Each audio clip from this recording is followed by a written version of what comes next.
Good evening, Bahamas. You're tuned into MB12, broadcasting from Cable 12 Studios on Robinson Road. Coming up tonight in news, police investigating another murder in the capital. This while they report that the majority of murders this year have been solved. The Minister of Agriculture reiterating that he intends to shut down potters and Arawak vendors who don't pay their leases, plus celebrity treatment for a golden night at Kalina. We've got those stories and so much more coming up. I'm Paige McCartney, and MB12 starts right now.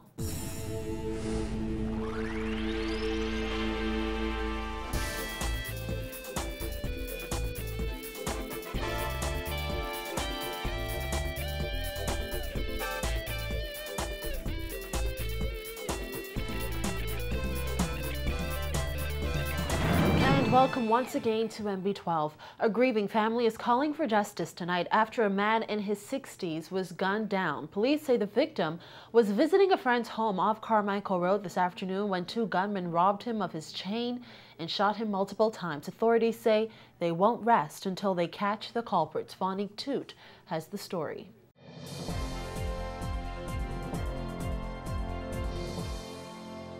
An elderly man is this country's 81st murder victim for the year. It's the third murder in 3 days. Police say the victim was sitting on a friend's front porch here on Iguana Way off Carmichael Road this afternoon when he was robbed and killed.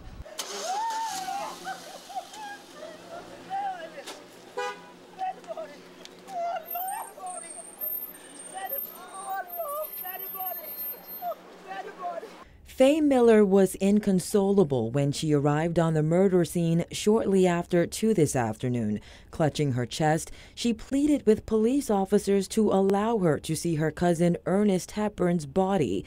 She later told reporters that she dreamt last night that someone close to her would die, but she never imagined it would be the man she had helped to raise. Lord Jesus, he take her in his life. Ernest was a humble child.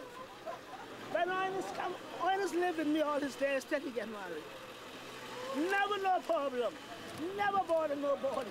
If you would tell me somebody will take his life just for money or change, take it and leave the young man alone. He's a hard-working man.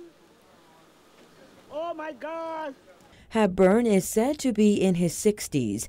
His longtime friend James Kerr was visibly shaken as he recalled the horrifying incident that occurred at his home minutes earlier. He told NB12 that he and Hepburn were sitting on his front porch talking shortly before 1 this afternoon when they were approached by two gunmen. We thought it was two guys come trifling playing, two young guys between maybe 20 or 22 might be the most. We just thought they come playing, but after they had this gun in their hand, because first I thought it was a toy until after he fired off a couple shots. And then when I say he got shot, then he fired off some more shots. When he pointed the gun at me, at least I hold the fridge in front of me, hoping that didn't get shook, didn't get hit. Friends say Hepburn lived in the Carmichael Road area and retired from the Water and Sewerage Corporation about 10 years ago. When they said that Ernest get shot, my man, all I say, I hope not for his jewelry, because he do wear jewelry, and they look good. Head of the Central Detective Unit Superintendent Paul Roll says gunmen snatched Hepburn's gold chain from around his neck and shot him multiple times about the body. He says it once again raises concerns about cash for gold businesses. Just last month, police raided a number of those businesses and recovered tens of thousands of dollars worth of stolen jewelry. We are satisfied that a lot of these crimes, are being perpetrated, and the gold particularly, and as well as silver, are being traded off at these cash for gold. They make a ready and available venue for persons now to dispose of them, and we're just going to have to step up our effort with those. Police are currently trying to find the vehicle the culprits fled the area in. Officer in charge of the Southwestern Division, Superintendent Wayne Miller, says Tuesday's murder came as a shock because it happened in such a peaceful neighborhood. He says 16 crime watch groups have been formed in the Carmichael Road area. Well, the police continuously move around this area, and of course, since this incident now, we have to re-strategize some things that we'll be doing, and we intend to implement those things around this area here. We believe that it might be a targeted incident here where this person was targeted, but nevertheless, we will continue to beef up our patrols in this area. By going from door to door speaking with residents, police hope to find out who is responsible for this latest murder. Reporting for NB12, I'm Vonique Toot. Head of the Central Detective Unit, Superintendent Paul Roll, says police have solved about 65% of the 81 murders committed so far this year.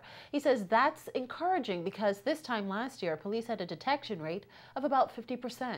This time last year, I believe we might have been around 50%, thereabouts. Remember, we were having murders more frequently last year.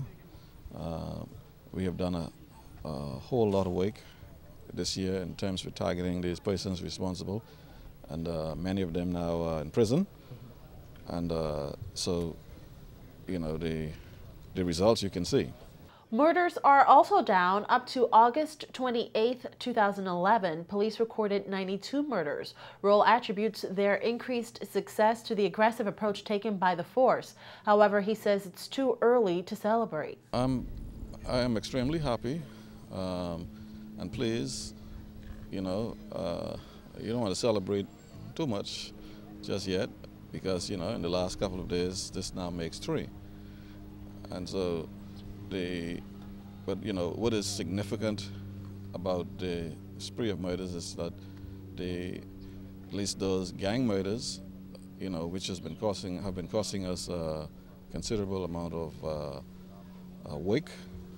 I think we have kind of gotten control on that, and now with these latest set of killings, we are waking those, and we are following significantly with all of those. Earlier this year, the murder count was on pace to exceed last year's record of 127. However, the pace was slowed significantly over the past 2 months. Well, Prime Minister Christie today responding to criticism surrounding the government's decision to put police officers back on school campuses. Christie told reporters that teachers and students need some form of protection based on the number of violent events on some New Providence campuses. He says the government has the responsibility to protect those at the school, and until there can be properly trained security officers on these sites, police will be there. Young students have been killed. We clearly believe, based on research, that until such time as we have proper security in the school, people properly trained to be able to deal with conflict resolutions in the school and mediation disputes, that we need police officers in the school to ensure that the school has an environment conducive to learning. That's a reality. It's a policy that we committed ourselves to. The people of the Bahamas voted us in. I don't know the source of the criticism, but the reality is when school opens in a week's time, police officers will be in the schools. The Free National Movement and Democratic National Alliance have criticized the government's school policing program. And the government and Baha Mar are apparently at odds over a $45 million payment to help cover the cost of road work and infrastructure, which are part of a multi-million-dollar project. The work has reportedly cost in excess of $100 million. Baha Mar committed to pay the advanced payments on behalf of the government for the rerouted West Bay Street and Corridor 7, the road from John F. Kennedy Drive to Baha Mar, and the government agreed to reimburse Baha Mar for its portion once the casino tower reached the 100-foot mark. While that milestone was reached in mid-July, no money has been paid out, and Prime Minister Christie says it's because the developer hasn't really fulfilled its end of the bargain yet. The payments were conditioned on Baha Mar reaching the 10th floor.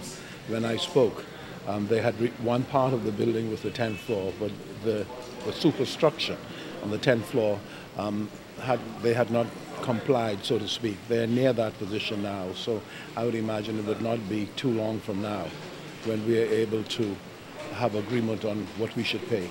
The Prime Minister's comments came just before he started a cabinet meeting. We contacted Baha Mar Senior Vice President of Government and External Affairs Robert Sands, who says it's an issue both sides have to work out.